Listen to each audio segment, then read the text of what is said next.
everybody, we're coming to you from the end of day one of Celebration. It's been a big day of announcements and coverage, so we want to just sort of recap our experience for you. I think the first thing of the day was we did get to the Mandalorian panel. The Mandalorian panel. That was a lot of fun. We got to see the new trailer for the Mando and Grogu movie. Pretty short panel altogether. Also got some news about the confirmations, I suppose, about the Sean Levy movie starring Ryan Gosling. Who was there. I think the Hollywood trades are just 100% correct, because everything that's been reported about that movie, down to Mikey Madison not being here this weekend because she's not in the movie, is 100% correct. It was interesting that they chose to split that panel. You know, they built it as a Mandalorian panel. Yeah. And then gave a good 20 to 30 minutes to Ryan Gosling and Sean Levy. Yeah. And then the Mandalorian part felt, I believe, I don't know if it was CinemaCon or there was another convention where they talked about it, and I felt like a lot of what I saw was from that coverage. The robots, and they had Pedro Pascal there, which was great. And he wasn't at the last thing, kind of confirming that he would be at least on set for some of the movie. They had a picture of him in costume with the helmet off. Yep. So he suits up. And they showed us, the scene they showed us was really cool. It was like kind of a John Wick-esque, where Mando is sort of blowing his way into an Imperial walker and kind of kills all the stormtroopers inside. Yeah. That was quite cool. That's fun. Yeah. The Gosling movie, though, is called Starfighter. Yeah. It's set after Episode 9. Episode 9, yeah. Which to me sounds an awful lot like Patty Jenkins' Rogue Squadron. It does. One wonders if this is a reworking of that idea into a new movie. And even Kathleen Kennedy was saying that they had been working on it for a long time. Yeah. And then Sean Levy's like, well, we only talked about it in 2022. Yes. Which isn't a long time. Well, it's a few years. And hopefully you can hear us over this music. But I was at Disney when Levy did Free Guy. And that was really the movie that you first started hearing talk about Levy maybe doing a Star Wars movie, because it was a very good movie. There were some Star Wars jokes in the movie that went over very well.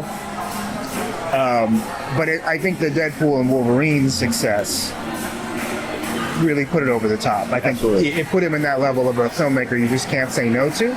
And if he wants to make the movie and he has a great relationship with the studio, which he does, you're going to let him do that. So I think that's what this is, and with a talent like Ryan Gosling, hopefully it's an excellent movie. Yeah.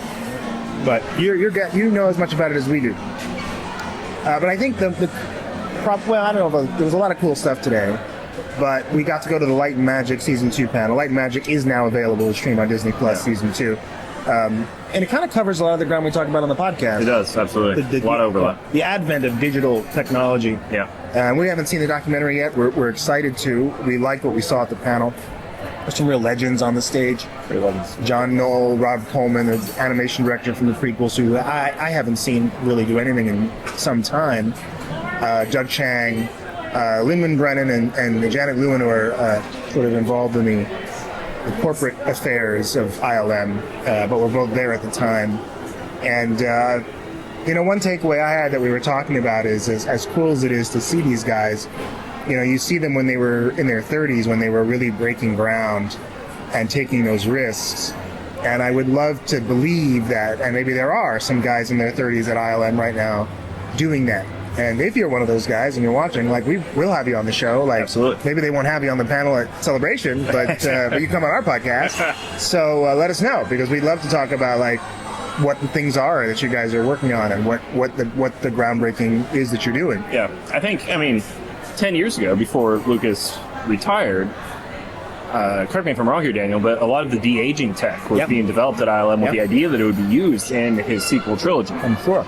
And then when that didn't happen, it got repurposed and used in Marvel Cinematic Universe a lot more. But so that was kind of the last big pioneering thing that I can recall. I'm sure there's been many things since then. But what's interesting, de-aging has sort of been rejected by the audience. Yeah. For similar reasons as for a while CGI was the villain. Yeah. Because you could tell it wasn't real, as you can with many special effects of many kind, and it was off-putting to people. And they still haven't solved the voice thing even today. They've done so much. When you look at the Indiana Jones 5, it's probably one of the most convincing facial reconstructions that's ever been done, right? But the voice is 80-year-old Harrison Ford, and it's a giveaway. Yeah. And The Irishman had that same problem, and so many of these films have that problem. Yeah, The Gate, they still haven't really solved for that either. I think The Irishman is the most startling example of that. But even Indy 5, you know, it's obvious it is 82-year-old Harrison Ford walking around. Yeah. So, I think people got so sidetracked by the face, they didn't realize there's just more to it. There's more to age, and that hasn't been solved, you know? I mean, I've always thought, I've never understood why they don't use doubles more in those cases. Yeah. Like, even if the lead actor is doing the facial capture for the performance, why not use a younger body double? Well, and they do in some instances. I know with the first big showcase, the MCU Michael Douglas in Ant-Man, there was a double there to be the body. Yeah. But that also wasn't a big scene. There wasn't a lot to do there. And I know also that Michael Douglas was not thrilled about that. Right. He was actually very put off by the fact that there was a body double for him, his younger self. So there could be an element of that too, just not wanting to piss off the stars. Absolutely. Having a body double in there. Or the voice. Yeah, the voice as well, yeah. Or just altering in the voice, you know, in post. Or it could just come down to time, you know. The VFX artists, there's been a lot of talk in recent years about just how under pressure these people are to perform in a very condensed period of time. So, who knows? Yeah, I have to wonder, maybe, you know, AI is a scary term, it's a big term, but are there new technologies in visual effects that maybe some younger engineering talent might be more aware of and more comfortable with, that would challenge what is now the old way? You know, the digital ways are 30 years old now, and there should be room for some sort of innovation. Yeah. So again, if you're one of those people working on that, we'd love to talk to you. I mean, we would love to interview you and listen to you and give you a platform, because the medium has to grow, the medium has to go forward. And that brings to mind, like, a big takeaway from the panel is just how positively they're looking back on the digital revolution.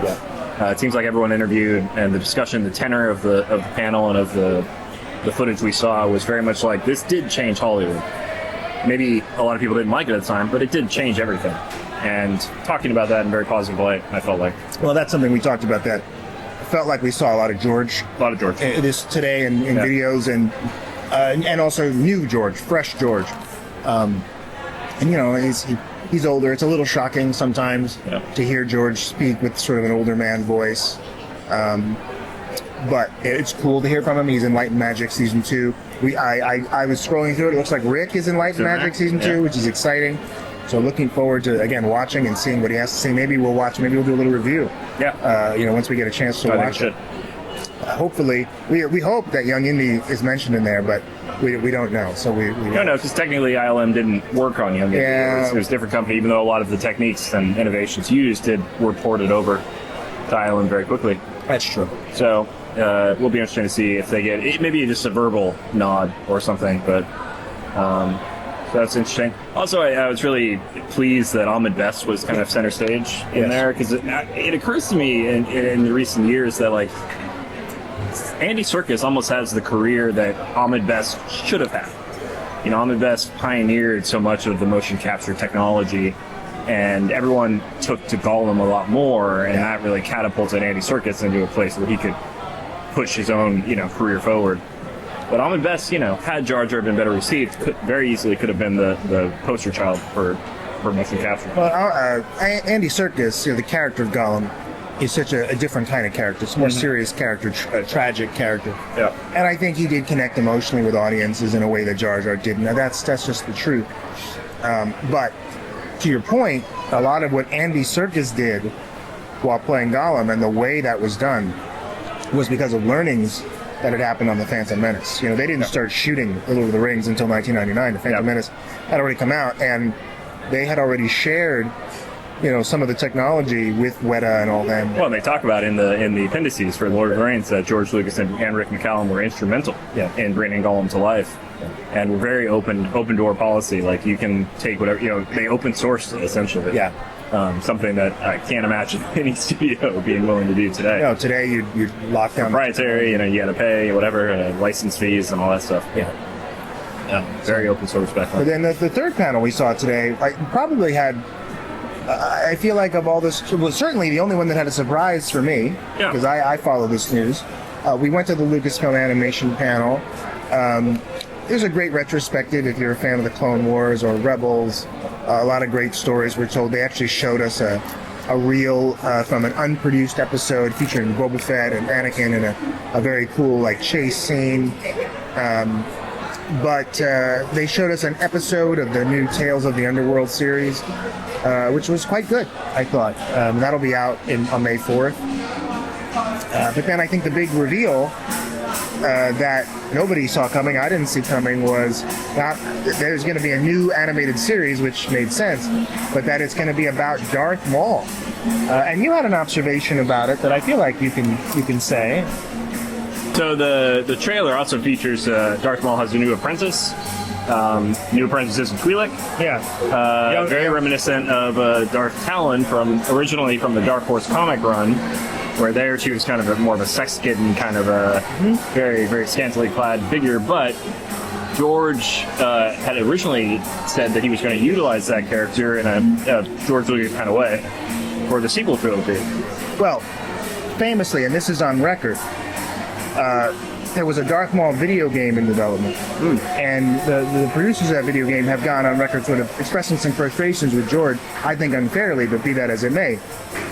They said that George, there were some maquettes of the characters, and George wanted Darth Maul and this Darth Talon character just to sort of be in the game together. Whether George at that time knew who Darth Talon was, nobody knows, but the objection was like, well, in canon she's whatever, and George doesn't care about this sort of thing. But then there is concept work and design that is released later that is exactly what Peter said, which is that pairing, whenever that sort of was born in George's mind, carrying forward into his sequel trilogy. Yeah, George talks about it directly in the Star Wars Archives, the prequel years, where the final chapter does talk about the final days. Lucasfilm, he talks about his sequel trilogy ideas. And the big villain was going to be Darth Maul and his apprentice Darth Talon, and they were kind of orchestrating the criminal. It's kind of Professor Moriarty almost of the Star Wars films. He's orchestrating a lot of the remnants, the falling apart culture, and he is this crime lord in this shattered empire, so to speak. Well, and I believe there was references, I think, in that book that there was, this idea of the seduction to the dark side of this new protagonist, the grandson of Darth Vader. And that, this idea of the seduction with this Darth Talon character added a new layer, perhaps, for the storytelling. So this trailer, Talon is younger. I would say she's probably a teenager. Yeah, it looks that way. Modestly dressed, for those one, but still offers interesting possibilities. Daniel and I disagree a little bit on this, but I hope that this is meant to be setting up. My theory is that Filoni has been secretly trying to fulfill a lot of Lucas's sequel trilogy plans over the last few years. You see little sprinklings of them in a lot of Dave Filoni properties. True. I agree with that. And this seems to line up with that idea that Darth Talon is coming out of nowhere. The timeline's a little funky with this. Daniel, you believe this? Well, I saw online some chatter that I'm not the only one who sort of is taking it this way, that this would seem to take place after the Clone Wars finale, but before Rebels. It's sort of the easiest way to lay it out. And there's Peter, I think, would prefer that it would be after Rebels. I think it's actually after Return of the Jedi. That's what I'm thinking. Yeah, I don't. But that pushes it a long way. Obviously, last time we saw Maul, he was older. Like here, he's very fit. He's very agile. Yeah, and he looks like he did. He looks very. But he also. Technically, we could get really deep here. Yeah. If memory serves, at the end of last time we see him in the Clone Wars, does he have normal legs at that point? Robotic leg.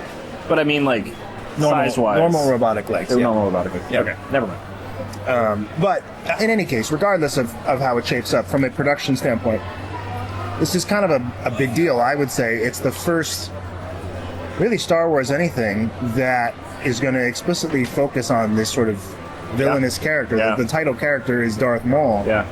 This is something that Star Wars has resisted, and certainly Disney has resisted.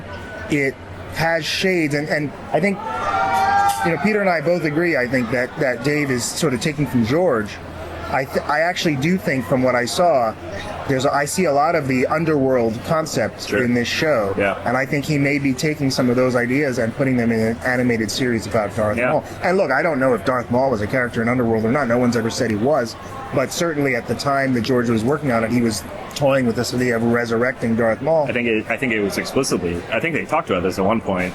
If listeners out there remember this, let us know. But that Darth Maul was brought back specifically to give voice to the underworld side of things. Rings a bell. Yeah, rings a bell. Again, if you know, we'd love to hear what people know. But the style of it was very impressive. The animation, it's aggressive, violent. I mean, it was sexy. It was violent. It would have blown up the whole Star Wars universe. Clearly not. But you know, after our interview with Rick, there were a lot of Star Wars fans saying, "Man, Star Wars could really use some edge." And this looks like it has a little edge. I mean, we'll see. Yeah. But I mean, obviously it's animated, but we'll see what happens. But I was impressed. Interesting conundrum too, or question too, of will this be an ongoing series, or is this seen as more of a mini-series? Yeah, we'll see. Still be answered. We'll see. And also, it's a very positive panel as well. A lot of fond memories of the past. Filoni got a little teary-eyed at one moment, remembering his times working with George. Yeah. Just very, very positive to look back on that era. A lot of praising of George, just across the board. A lot of praising of George, yeah. We got to leave there with a nice little poster they did up. Oh yeah, which I'll put a picture up. Yeah, and it's very, very cool to think about. Because for a long time, Lucasfilm Animation was seen as this kind of bastard child of the movies. A lot of fans didn't really turn out for the Clone Wars early on. A lot of fans just didn't want to think about it. Even hardcore fans like myself, I was slow to get into it. Yeah. But now it feels like to look back and see the worlds that have been created in animation. It's really wonderful. Yeah. No, it was a good day, long day. We'll be back tomorrow. We have our panel tomorrow. Hope to have this up for you, before morning in the U.S. and before our panel. But in any case, if you are seeing this, please come to the University Stage at 4:30 Saturday, today, when you see this. There's signs guiding you there. It's sort of in a hallway. It's a room. But you'll find it. There's people who'll guide you. It looks like there were some other panels in there today. So people are, if you're at the con, maybe you even have been there already. Yeah. But we look forward to it. We look forward to seeing you. And Peter, you want to say your sign off? Keep on adventuring.